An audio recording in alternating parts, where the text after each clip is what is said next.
Try this with us right now, wherever you are. Say the word seat. Now say the word sit. Like out loud, right? Yeah, out loud if you can. Yeah. Seat, sit.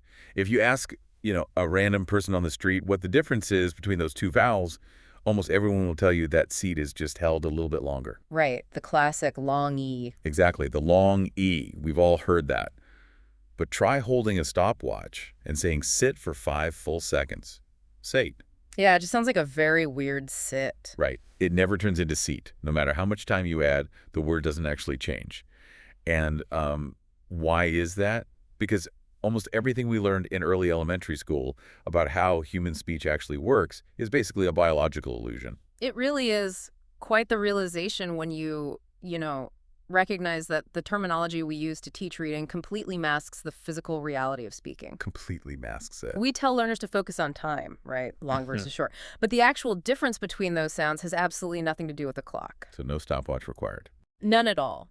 It is entirely about muscular tension and, well, three-dimensional geometry inside the vocal tract. And that biological reality is our mission for you today on this deep dive. We are taking you on a journey to decode the invisible physical architecture of spoken English. Those are actually my favorite part. Oh, they are so good.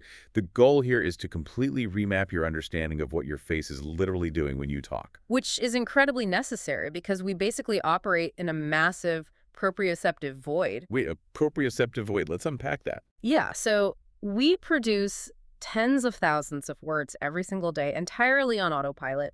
We never visualize the mechanics that make those acoustic frequencies possible. We just, assume the mouth knows what to do. Right, like breathing. You don't think about your diaphragm. Exactly.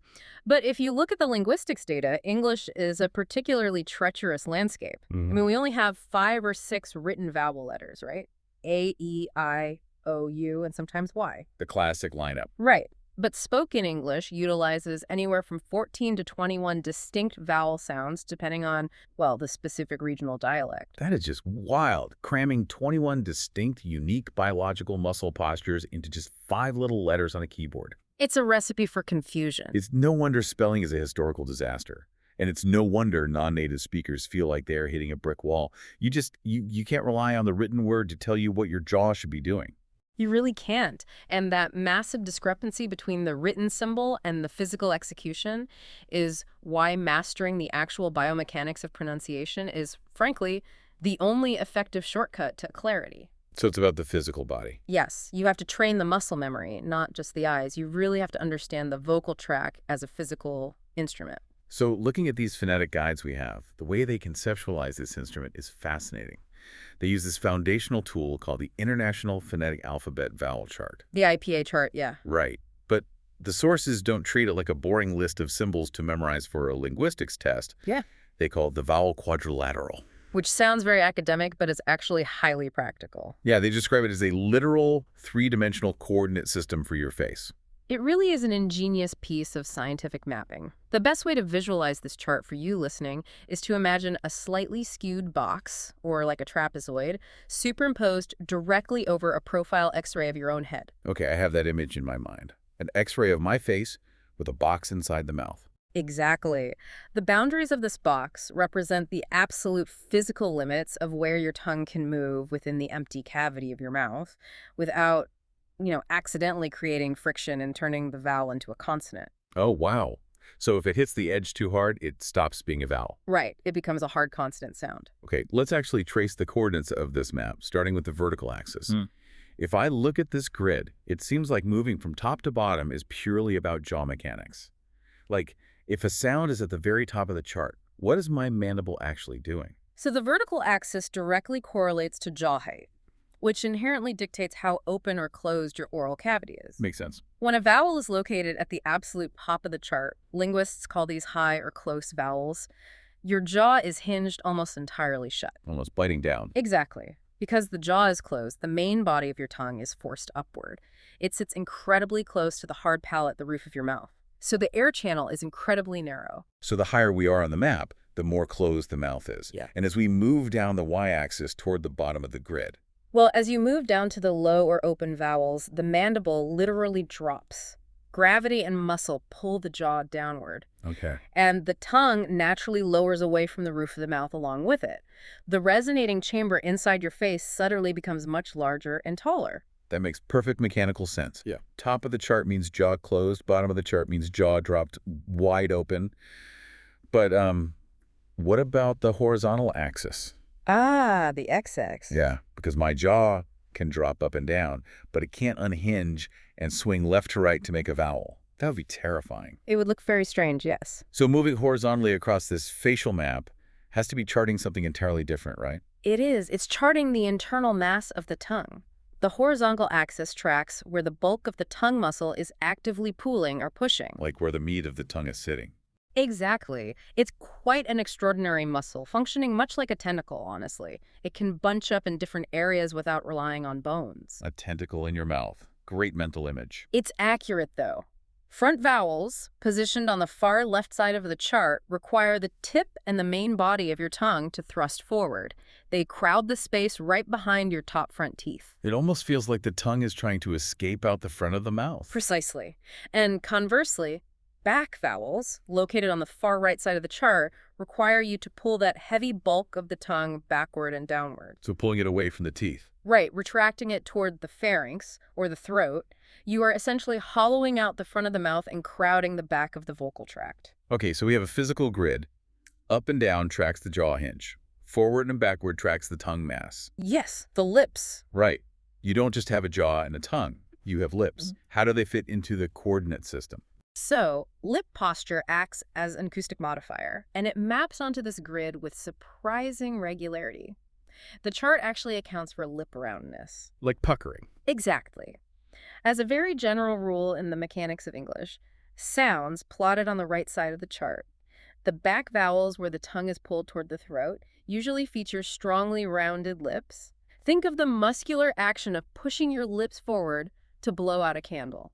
By pushing the lips forward like that, you're literally lengthening the physical tube that the sound has to travel through, right? You absolutely are. You are extending the vocal tract, which physically lowers the acoustic frequencies. It gives back vowels their characteristic deep, hollow resonance. Oh, that makes so much sense. And on the flip side, sounds on the left side of the chart, the front vowels, where the tongue is pushing against the teeth, feature unrounded, spread lips. Like a smile. Exactly. You are pulling the corners of your mouth back into a tense smile, which actually shortens the vocal tract slightly and raises the pitch of the resonance. If you trace this on your own face right now, you can totally feel the map working. Let's do a shared experiment to prove this isn't just academic theory for the listener. I love a practical experiment. Let's trace a diagonal line completely across the maximum limits of this phonetic map, from the top left, high front corner, all the way down to the bottom right, low back corner. So from closed in front to open in back. Right. Let's start with that top left coordinate. Produce a really tense, high E sound. Everyone try it. E. And as you do that, pay close attention to the sensory feedback in your face as you hold that E. Your zygomaticus muscles are pulling your lips wide into a smile. Yeah, I feel the tension in my cheeks. Right. Your jaw is practically clamped shut, and you can feel the sides of your tongue pressing hard against the insides of your upper molars. The tongue is aggressively high and forward. Okay, now, without stopping the sound, smoothly transition that E into a deep, cavernous AH, like a doctor is inspecting your tonsils. So go from E to EE. If you monitor your muscle movements during that glide, you will feel a massive architectural shift. It's a huge movement. It is. Your jaw drops heavily open, the tight smile completely dissolves as your lips relax, and most importantly, that massive bulk of the tongue pulls sharply away from your upper teeth and slides down and back towards your throat. It just completely relocates. Yes, you just navigated from the top left coordinate to the bottom right coordinate using pure muscle memory. You can literally feel the geography of the mouth changing shape, which brings us back to that massive misconception we hit right in the top of the deep dive, the stopwatch myth. Yes. The long versus short vowels. The idea that vowels are just long or short. If the difference between vowels is actually this physical travel across a map, then the terminology we teach kids in school is fundamentally broken. It is worse than broken, honestly. It actively prevents adults from correcting their pronunciation. Wait, really? How so? Well, if an adult learner believes that the short A in cat and the long A in cape are somehow the exact same sound, just played at different speeds, they will never position their tongue correctly. The terminology implies duration is the only variable. They're just sitting there holding the sound longer, wondering why it sounds wrong. Exactly. The experts from Preoactive Pronunciation really hammer this point home. In phonetics, these pure vowels, the monophthongs that don't glide, are absolutely not distinguished by a stopwatch. Not at all. They're distinguished by muscular effort. The linguistic reality is tense versus lax vowels. Tense versus lax is the true paradigm.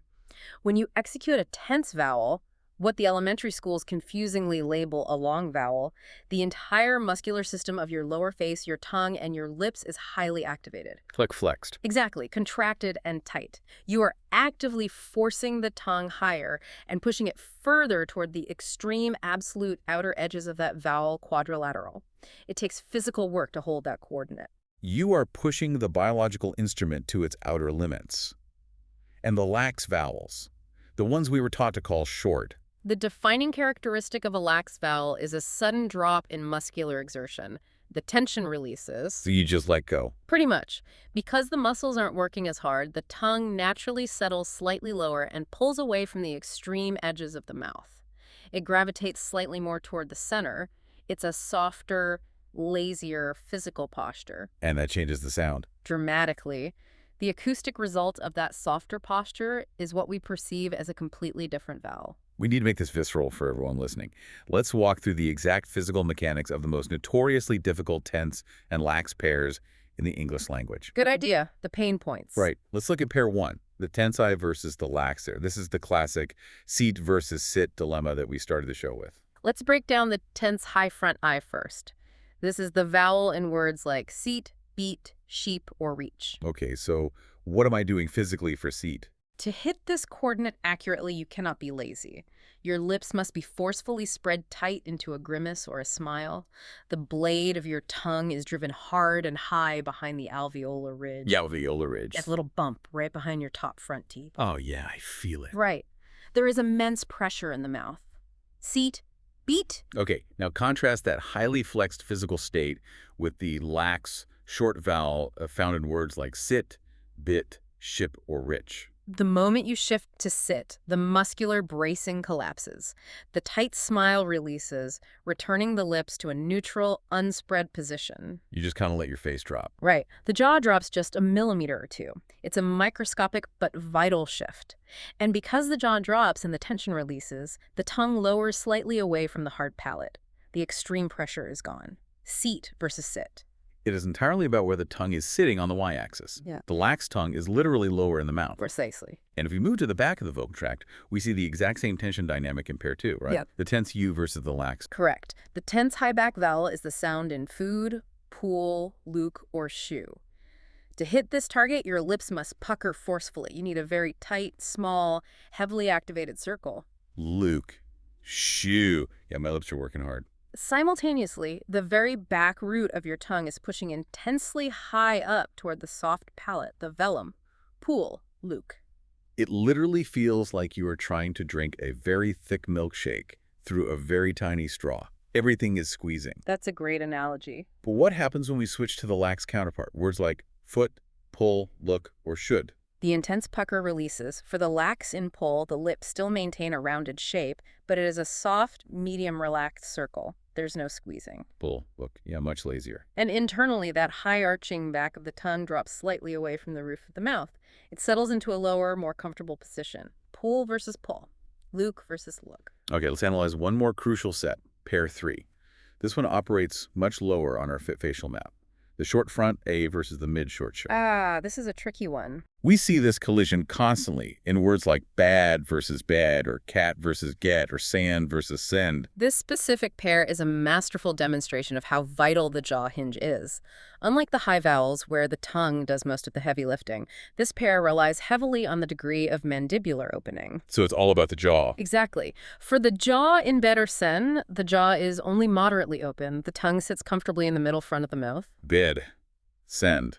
But to get to the ek in bad or sand, you must forcefully drop the jaw. It must open significantly wider than it does for bed. By pulling the jaw down, you drag the entire tongue mass lower into the oral cavity. So if you try to cheat it. If you attempt to say bad without physically unhinging your jaw that extra inch, Yeah. the acoustics will fail and you will say bed.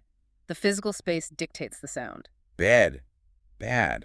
Oh, wow, my jaw really does unhinge more for bad. It has to, or the sound completely fails. Which is why the sources provide a daily practice list. Yeah. If you're trying to rewire your speaking habits, you need to treat this like physical therapy for your face. It really is phonetic physical therapy. You can't just read these words. You have to feel them. The recommendation is to run through these tense and lax pairs in front of a mirror every single morning. Yes. Seat and sit, sheep and ship, pool and pull, Luke and look, bed and bad, cat and get. The mirror is completely non-negotiable. Wow. Because the vital changes are occurring inside a dark cavity, relying solely on your ear isn't enough, especially if your native language doesn't use these specific coordinates. Your brain will just filter it out. Your ear will actively trick you. But visual feedback, watching your jaw physically drop lower for bad than for bed, or watching your lips relax from a tight smile for seat to a neutral posture for sit, that visual proof confirms you are hitting the new target. I completely agree with using a mirror for the jaw and the lips. That totally makes sense. Yeah. But I have to play devil's advocate here for a second. Please do. I can watch my lips spread or round. I can watch my chin go up and down. But unless I have an X-ray machine in my bathroom, I cannot see what the bulk of my tongue is doing behind my teeth. Yeah. How can I possibly know if my tongue is in the right place for these pure vowels if I'm operating totally blind? That is the eternal struggle of phonetics.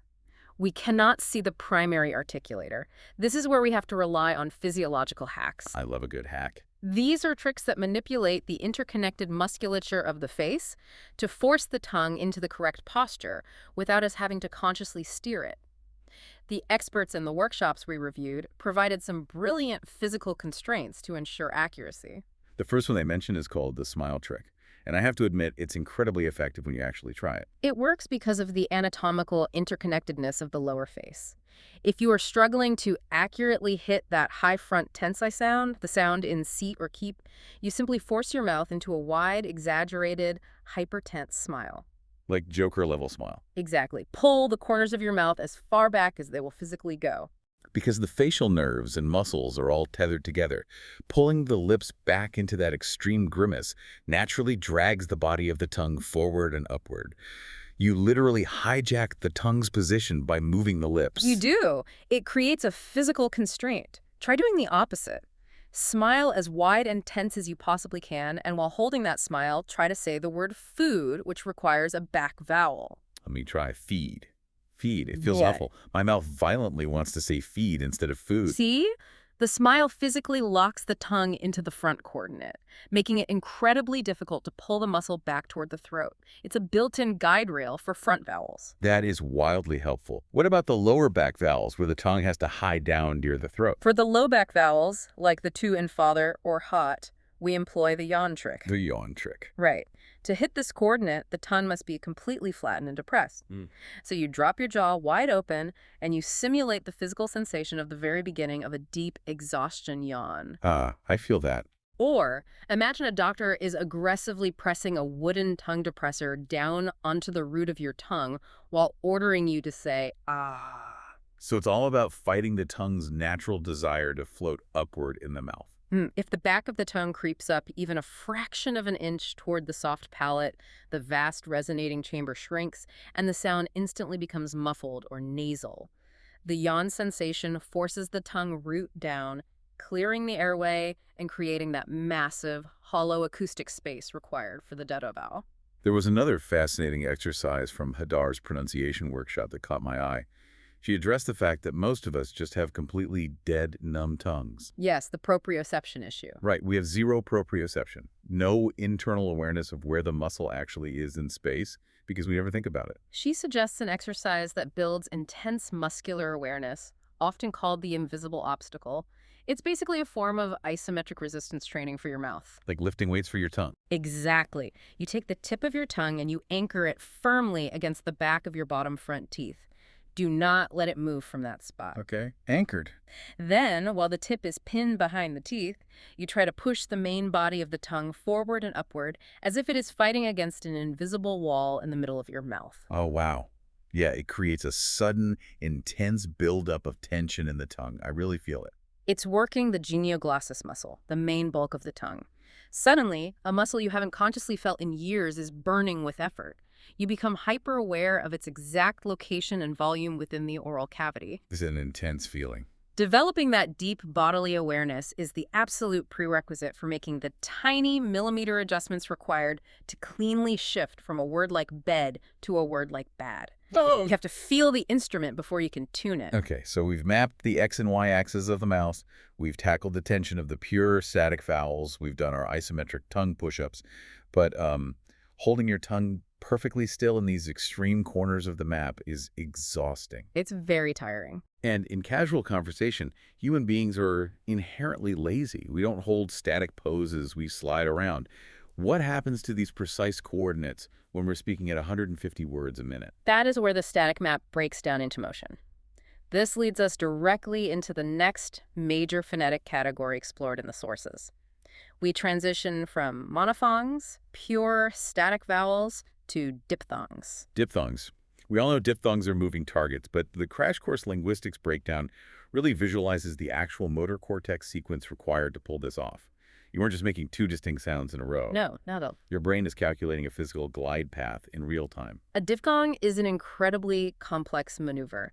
It is a single syllable that contains a continuous, unbroken physical journey between two entirely different vowel coordinates. The vocal cords vibrate constantly while the jaw, tongue, and lips morph shape in midair. It is a sweep across the map. Let's track the exact physical trajectory of these vowel transitions. Take the O sound, the vowel we use in words like go, show, or boat. This is a classic stumbling block. Right. A lot of non-native speakers, and even some native speakers, assume go is just a static O sound. You just open your mouth and say O. But in Standard American and British English, it is an active journey. You do not hold a static pose. You begin the sound in a neutral, open, mid-back position. Your jaw is slightly lowered. Your lips are relaxed but vaguely rounded. Go. But as the sound is produced, the mandible physically hinges upward, closing the mouth, and the lips rapidly tighten into a hard, puckered ooh shape by the very end of the syllable. You start at an open O, and you slide violently up to a tight ooh, you. Yes. You can feel the lips actively closing. It's almost as if you're sneaking a tiny microscopic W onto the end of the word. Coo, ooh, show W. If your lips don't move, you aren't actually making the sound. Precisely. The motion is the message. Let's examine an even more dramatic physical movement, the diphthong, found in words like my, bike, or time. This glide covers almost the entire diagonal length of the vowel quadrilateral. It's a huge distance to cover. You start at the absolute bottom of the map. Your jaw is dropped wide open, your tongue is flat, similar to the ah in father. But you don't stay there. You absolutely do not. You immediately trigger a massive muscular contraction. From that wide-open ah state, you rapidly slam the jaw upward, raising the tongue high into the front of the mouth, So slamming the jaw shut. while simultaneously pulling the lips backward into that tense spread smile we discussed earlier. You are racing from the low back coordinate to the high front coordinate in a fraction of a second. My. You can put your hand under your chin and physically feel your jaw rapidly closing. It's undeniably physical. And there's a sister sound to this, the A diphthong, which we hear in words like now, house, or cow. Yes. For AE, you initiate the sound in that exact same wide-open, jaw-dropped ah position at the bottom of the chart. But instead of gliding up and forward into a smile, you glide up and backward. Wait, up and backward? Yes. The jaw closes slightly, and the lips thrust completely forward into a tight, hard circle. Uh-oh. In a-oh. Motion is not just an accent. It is the defining characteristic of the sound itself. What happens if we do a freezing experiment? The freezing experiment is mind-blowing. It is.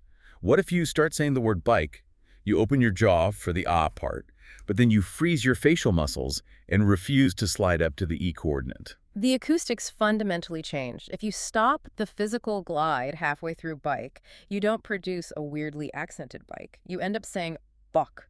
Buck. Literally a different word. The literal definition and meaning of the word are entirely dependent on the physical travel of the muscles completing their journey across the map. If you don't travel the path, the word ceases to exist. So we have these highly tensed pure vowels anchoring the corners of the mouth. Yeah. And we have these sweeping acrobatic diphthongs flying across the map. But this raises a massive practical question for, well, anyone who talks. Which is all of us. Right. When you are actually talking, when you are stringing thousands of these complex sounds together into rapid-fire paragraphs, how do they survive? Because absolutely nobody talks with perfect, dictionary crisp, maximum tension pronunciation in casual conversation. It would be exhausting. It would be impossible. The human jaw simply cannot articulate those extreme coordinates rapidly enough without suffering catastrophic muscle fatigue. We'd all need jaw braces. Exactly. This brings us to the core rhythm of spoken English, which relies entirely on a concept called lexical stress. In English, we systematically refuse to pronounce every single vowel with its full, dictionary-mandated, muscularly tense sound. We are super strategic about our energy. Yeah. If you try to give every vowel 100% effort, you end up sounding like a text-to-speech robot from the 1990s. Exactly. Only the heavily stressed syllables in a word, or the most important words in a sentence, are granted the physiological energy required to reach the extreme edges of the vowel map. And the rest. Every other vowel, the unstressed syllables, undergoes a dramatic physiological process called vowel reduction. They lose their tension, they abandon their coordinates, and they collapse toward the center of the mouth. Which introduces us to the absolute unsung hero, the dark matter of the English language. Enter the mighty schwa. The schwa, represented in the International Phonetic Alphabet by an upside-down E symbol, the schra. It looks so unassuming. It does, but despite not having its own dedicated letter in the standard alphabet, the schwa is statistically, by a massive margin, the most commonly spoken sound in the entire English language. When any syllable is robbed of its stress, its native vowel almost always devolves and degrades into the schwa. If we look back at our 3D map of the mouth, let's pinpoint the exact coordinates of the schwa. Where does it live? It lives at the exact dead center of the quadrilateral. It sits in the middle because the center of the mouth represents zero biological effort. Zero effort. I love that. It's true laziness. When you produce a schwa, your mandible hangs completely relaxed, slightly open, pulled down only by gravity. Your lips are totally neutral. There's no zygomatic smile, no orbicularis rounding, and your tongue rests completely limp, flat, and central in the oral cavity. It is the anatomical resting state. It sounds like a lazy, breathy, half-hearted, it's literally the sound you accidentally make if someone softly punches you in the stomach. Ugh. Very accurate description. Let's look at how this highly camouflaged vowel hides in plain sight in words we use every day. Take the word banana. B-A-N-A-N-A. 3 identical letter A's. Do they sound the same? Acoustically and physically, they are completely different. Yeah. In banana, only the middle syllable carries lexical stress. Banana. Right, the middle one pops. Because it is stressed, that middle A receives the biological energy required to drop the jaw and produce the full, low-front, pure vowel A. But the first and last syllables are unstressed. The brain refuses to expend energy on them. So they just give up. Pretty much. The jaw relaxes, the tongue goes limp, and those A's collapse into the schwa. You absolutely do not say B-A-N-A. You say boo-enna. The same exact mechanical collapse happens with the letter O in the word computer. We don't articulate a perfect rounded O. We don't say computer. The stress is on the pu. The O is starved of energy, so it degrades into a lazy schwa. Computer. Computer, exactly. Or look at the U in support. You don't say SUP port, pushing the tongue back. You say support, leaving the tongue dead center. This is perhaps the most vital insight for any listener trying to naturalize their spoken English. Understanding and embracing the absolute laziness of the schwa is the ultimate cheat code. A cheat code for fluency. Truly. If you try to over-enunciate, if you try to hit the dictionary pure vowel for every single letter, you will break the cadence. The true rhythm of English is a stark landscape of contrast. You need the sharp, high-energy peaks of the stressed pure vowels, violently contrasted against the deep, low-energy valleys of the schwa. Fluency requires you to learn exactly when to stop trilling. Okay, this biomechanical breakdown makes total sense. We can feel the tension, the glides, the relaxation, but I want to pivot slightly because looking at these words, banana, computer, support, we run headfirst into the reality that English spelling is an absolute nightmare. It is notoriously awful. It is a historical fossil record that often completely contradicts the modern physical sounds. The pronunciation workshops we reviewed did try to offer some spelling hacks to help us guess what coordinate a vowel should map to. Let's talk about the infamous two-vowel rule. Ah, yes. It is a classic, highly pervasive mnemonic taught in almost every early childhood phonics class. The rhyme goes, when two vowels go walking, the first one does the talking. It's a catchy little rule. It basically suggests that if you see a written word with two vowels sitting right next to each other, or separated by just one single consonant, the first vowel will confidently say its alphabet name. Meaning it will manifest physically as a long, tense, pure vowel or a diphthong. Right. And the second vowel just sits there, completely silent, doing nothing. As a preliminary heuristic for young children or absolute beginners, it has utility. Consider the word bake, B-A-K-E. You have two vowels separated by a consonant. According to the rule, the A does the talking, announcing its alphabet name, which means your mouth executes the long E diphthong glide, and the E at the end is totally ignored. Bake. It works perfectly there. It also works beautifully with words like dream, D-R-E-A-M. Two vowels next to each other. The E does the talking, tense and high, and the A is silent. Dream. It works for pie, soap, cute. However, from a linguistic standpoint, we must issue a massive caveat here. This rule is a fragile guideline, not a law. Oh, bitch, all the time. English is a Frankenstein language, Yeah. cobbled together from Germanic, Latin, French, and Norse roots, which then underwent a chaotic historical event called the Great Vowel Shift, The great vowel shift. where the pronunciations changed, but the printing presses kept the old spellings. Because of this, the language is absolutely riddled with exceptions. It is worse than riddled. If you actually look at a paragraph of normal English, that rule shatters instantly. What about the word bread? E-A next to each other. By the rule, it should be pronounced breed with a tense high front vowel, but it's not. It's bread, utilizing the lax drop jaw sound. Exactly. Or what about the word great? G-R-E-A-T. It's not greet. It uses a diphthong, completely unrelated to the letter E. You are exactly right to challenge it. Def, sweat, stake, break, friend, build, guide. The exceptions are nearly as numerous as the compliances. The two-vowel rule is a decent starting point for predicting muscular tension, but you simply cannot bet your linguistic life on it. You must map the sounds independently of the letters. And speaking of mapping sounds independently, our sources from the pronunciation coach has highlighted a very specific list of physical miscalculations, common mistakes that non-native speakers make when trying to navigate this chaotic landscape. Let's run through these biomechanical errors so our listeners know exactly what physical traps to avoid. This is crucial information. Mistake number 1. Using a static pure vowel when the word demands a moving diphthong. We touched on the mechanics of this earlier, but it is a pervasive issue. Many global languages, like Spanish, Japanese, Italian, they rely heavily on beautiful, crisp, static, pure vowels. Their phonetics don't require massive jaw glides mid-syllable. So they just carry that habit over. Consequently, a non-native speaker might look at the English word go and subconsciously map it to their native static O sound. They say go, keeping their jaw and lips frozen. But the English map demands travel. The word is go. Failing to physically close the lips into that tight oo shape at the very end of the syllable is an instant glaring marker of a foreign accent. It sounds clipped and unnatural to a native ear. It really does. Okay, mistake number 2 is arguably the most dangerous, failing to physically distinguish between tense and lax pure vowels. This is a matter of muscular tension, and it has severe consequences for comprehensibility.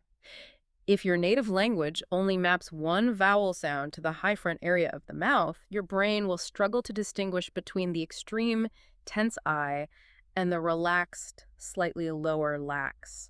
Your mouth will just sort of split the difference. Which leads to completely mangling the meaning of the word.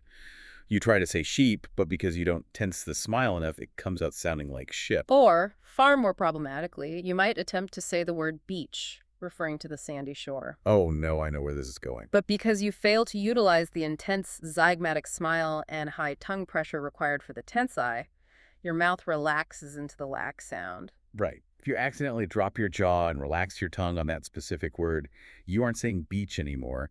You're suddenly broadcasting a highly offensive profanity at a summer pool party. It's a very common, very awkward mistake.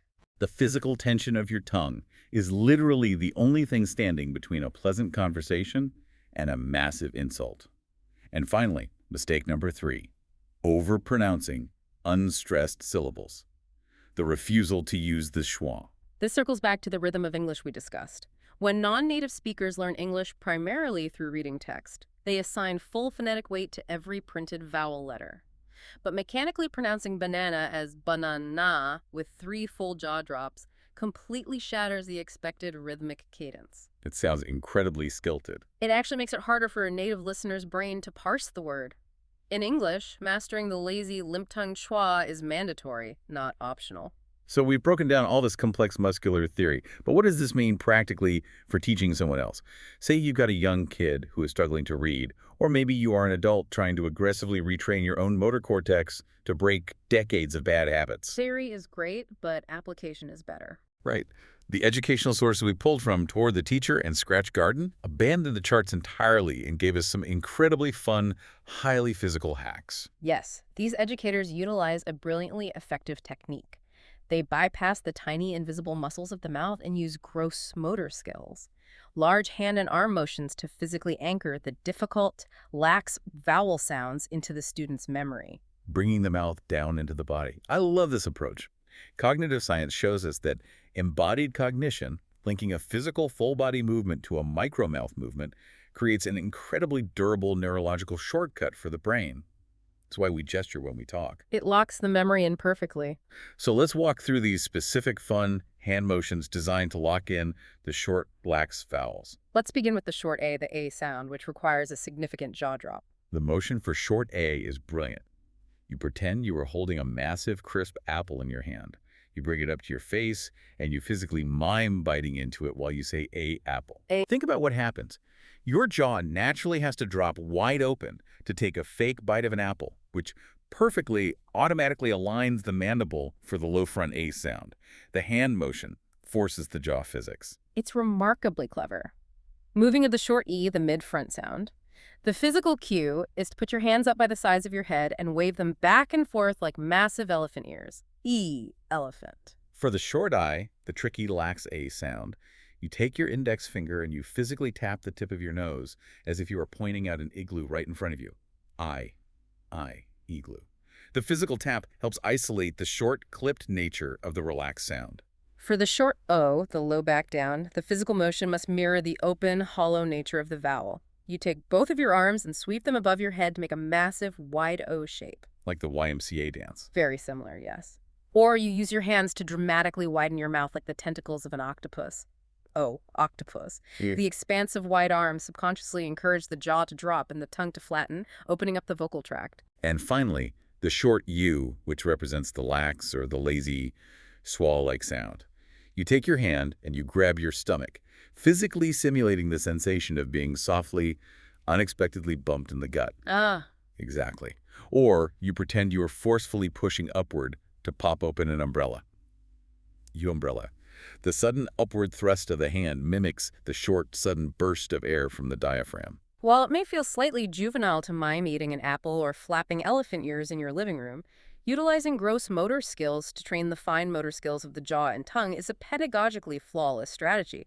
The brain maps the large physical motion to the microacoustic adjustment. It bypasses the overthinking. Adults who are struggling to isolate a tricky lax vowel can absolutely benefit from standing up and aggressively miming an octopus. It breaks the old neurological pathways. Okay, we have covered an immense amount of anatomical and acoustic ground today. We translated the theoretical vowel quadrilateral into a physical 3D map of the jaw and tongue. We absolutely busted the stopwatch myth, replacing long and short with tense and lax. A much-needed correct. We mapped the violent muscular glides of the diphthongs, and we embraced the absolute physical exhaustion that demands the lazy central schwa. To tie all of this biomechanical theory into a cohesive, actionable plan, let's conclude by providing you with a logical, step-by-step sequence for mastering these vowel challenges. Give us the roadmap. If you are sitting at home right now wondering where to possibly begin retraining your speech, follow this strict 4-step sequence. Step 1. Visualize the map. Start with the foundation. Right. Do not start by trying to say complex words. Start by internalizing the grid. You must understand exactly where your tongue and jaw are supposed to be for the 4 extreme corners of the mouth. The tense high front I, the tense high back U, the drop jaw, low front I, and the hollow low back. Establish the absolute boundaries of your instrument before you try to play it. Step 2. Master the cure vowels. Once you know the boundaries, focus heavily on the subtle internal differences between the tense and lax pairs. Seat versus sit. Pull versus pull. This is where the mirror comes in. The essential mirror. Stand in the bathroom and physically watch your jaw drop for bad and watch your lips relax for sit. Ensure you're actually changing your muscle posture, not just holding the stopwatch longer. Step 3. Tackle the transitions. Once the static, pure coordinates are locked into your muscle memory, you can begin to practice sliding your mouth through the complex diphthongs. Practice the massive diagonal glides like the A in bike and the O in go. Focus entirely on the physical travel. Feel the muscles moving from the starting coordinate to the ending coordinate without breaking the sound. And finally, step 4. Embrace the schwa. Once you can hit the extremes, you have to learn how to relax. Identify the unstressed low-energy syllables in the long words you use every single day, and practice literally letting your jaw hang and your tongue go completely limp. Master the lazy to unlock the true, contrasting rhythm of conversational English. It is a profound physical workout for the lower half of your face, but treating speech as biomechanics rather than the spelling is the only true, permanent path to linguistic mastery.